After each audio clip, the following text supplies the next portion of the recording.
Look at that. We're looking at it right now. They lowered the Stars and Stripes in front of Union Station, and they're cheering as a Palestinian flag goes up. These same people, the same Palestinians who would throw the gays off the roof, are going to celebrate their culture, their background, their flag in front of Union Station in Washington, D.C., our nation's capital. And everyone's just sitting around watching it. Oh, no, they're not sitting around. They're actively participating. And here's the problem. When they say from the river to the sea, ask them two questions. Which river? Which sea? They don't even know. You know, they chirp these mantras that are provided to them by the mainstream media, the legacy media, the corporate media. Oh, let's just face it, the fluffers for the abominable abortion that news media they have become.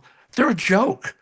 I mean, the New York Times won the Pulitzer Prize for the Russia hoax, which their own guy, Mueller, said, no, it wasn't a hoax. It didn't exist. It was a waste of taxpayer money, and it interfered with our president trying to serve us during his term and fulfill the promises that he made that we voted for. But instead, he had to be distracted by all of this ridiculous nonsense. But you know what? The Hunter Biden laptop doesn't exist, according to our intelligence sources. And let me speak to that for a second, if I may. Yeah. I have several friends, because I've had my life threatened more times than I can tell you for my political views. I've had my career destroyed because of it. I had an agent who probably was 20 beers deep when he did it on the 4th of July, send me a text and say, I'm feeling patriotic today. I'm going to drop you as a client. Let me rephrase that. Here's what he really meant. You vote differently from me in the United States of America, so you don't deserve to have the career that you worked your ass off for 40 years, and I'm going to destroy it and blacklist you.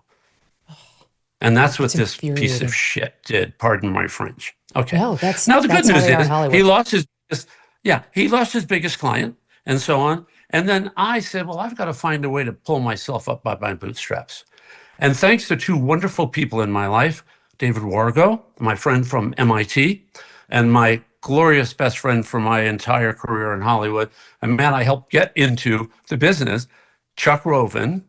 The three of us together, David and I brought Chuck a book called American Prometheus and said, do you think you can call your associate and friend, Chris Nolan, see if you could get him interested in this project that we've been trying to get off the ground for 5 years? And he did, and the rest was history. And I was able, thank God, up by my bootstraps. And, and it was wonderful when Chuck, won the Oscar, and the first thing he did was thank myself and David. First thing out of his mouth. That was sweet justice even for me, James, even where I was, just to see them have to thank you and see you back with the award-winning. I mean, it won every award, Oppenheimer did, and they had to thank you. And that was sincere, but like everyone in Hollywood had to bow down and say, this was a great idea. Yeah. And well, the nice thing about it was, look, if you can put anything in Christopher Nolan's hands and he says yes, the heavens open up. He's a remarkable, great cineast. His wife and producer partner, Emma Thomas, wonderful woman, and Chuck Roven. Do you know that I'm the executive producer of Oppenheimer, I've been handsomely rewarded. I'll have that credit and that experience my whole life. And I did it all on a handshake. Because if you get the right person, and Chuck Roven, David Wargo, we all just shook hands and we made that movie. And we didn't make the movie. We watched the movie. Chuck and, of course, Nolan made the movie. But we were able to put that together because these are decent people. By the way, Chuck is more liberal, in his politics than I am. Never interferes. We can talk about anything. We don't have to hate each other. I'm going to say something on your show that's going to shock you. It's going to drive you. I'm going to lose 1 million followers on Twitter right now. I love Whoopi Goldberg. I hate her politics. I think she's insane with her politics. But I worked with Whoopi on a movie, Ghost of Mississippi. I got an Oscar nomination. It was a great experience. I got to meet Vin Evers, and it was just a remarkable experience. Whoopi and I had the best time together. She was such a sweet person. We became great friends. I like her. And if Whoopi Goldberg and I sat in a room, I'd sit down and go, who wants to start first? Because no matter who starts first, the person who starts is going to say, why are you so nuts? But here's the difference between, I think, look, people say you're a conservative firebrand. I was a Democrat for 20 years. I'm not a conservative firebrand. I am a centrist. I believe in the Constitution of the United States of America. I believe in the laws of the land, and you should obey the laws of the land if you're a citizen, and you should honor your oath of office to support and enforce the laws of the land if you are an elected leader. I don't believe that somebody like Gavin Newsom can say, well, the state of California voted for the death penalty, but I'm just not going to enforce it. Well, it's okay, great. Then I'm not going to acknowledge your gun laws. I'm going to run around with a AK-47 shooting up the sidewalks? Of course not. You don't get to disobey the laws selectively, but Democrats do. That's right. We don't do that. Can I ask you about this? Because I love this. I also have so many friends who are Democrats, who are liberals. I don't really have any woke friends, but I do have a lot of dear, lovely Democrat friends. And I read that you're actually friends with Rob Reiner too, who is he's one of the biggest Trump critics. That's a biggie. You worked very early on together, I understand. You maintained the friendship. Well, it was the same movie, but let me say something about Rob, okay? Rob Reiner, boy, this quote's going to hit it. Rob Reiner is a patriot. And by that I mean he is passionate about ideas that he believes in. Hey, it's the United States of America. You can believe what you want. And the things that he believes in are to him the way to make America great again. Now, it may not be great in the way that some of the ideas I'd like to see to make America great again. It may not be that. We may not have an equivalency there. But I believe that he truly cares about this country, and it's one of the reasons he's so passionate. I think he's very wrong about a lot of his social progressive ideas.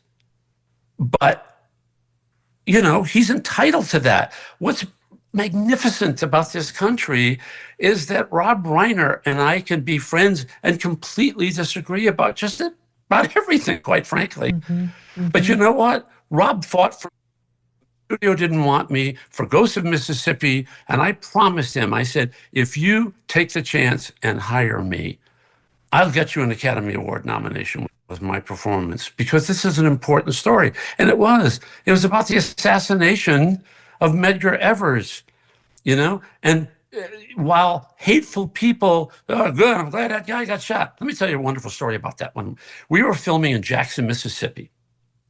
I'm all made up in this makeup, be like Byron De La Beckwith. Byron De La Beckwith happened to be kept after he was convicted for murder for life. Instead of being in the state prison where he would have been murdered, the Commonwealth of Louisiana, is it a Commonwealth state? Whatever, of Louisiana has a responsibility to protect their prisoners. So they put him in the jail in Jackson, Mississippi, in the county jailhouse, which is above their, I think is above their city hall, and so on. So he was in the jail, in the hospital part of the jail, looking down on us when we were filming the story. And I walk out of a limousine, and I'm looking at the crowd, and I look up, and there's Byron De La Beckwith in the jail window, hospital window, wow, looking down on. And I got a note to come into the courthouse, and a lovely lady. She was one of the corrections officers that was assigned to oversee him. And she said, "Mr. Woods," I think she was actually a deputy sheriff as well, or police officer. I'm not sure what her exact, but she was a law enforcement personnel. Very robust Black lady, serving her community. And she said, Mr. Woods, it's a pleasure to meet you. Mr. Dealer Beckwith has asked if you might want to meet him. She said it very cordially. And I said, could you tell Mr. Dealer Beckwith that I declined the invitation?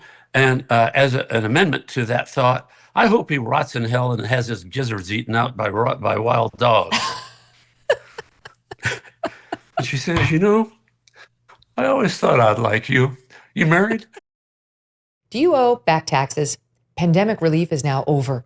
Along with hiring thousands of new agents and field officers, the IRS has kicked off 2024 by sending over 5 million pay-up letters to those who have an unfiled tax return or have a balance owed. Don't waive your rights and speak with them on your own. Don't do that, for God's sake. Tax Network USA, a trusted tax relief firm, has saved over $1 billion in back taxes for their clients, and they can help you too. Whether you owe $10,000 or $10 million, they can help you. Whether it's business or personal taxes, even if you have the means to pay, or if you don't, if you're on a fixed income, they can help finally resolve your tax burdens once and for all. Call 1-800-245-6000 for a private free consultation, or just visit tnusa.com/Megyn. Thanks so much for watching. If you like what you just saw, hit the subscribe button for more clips and full episodes.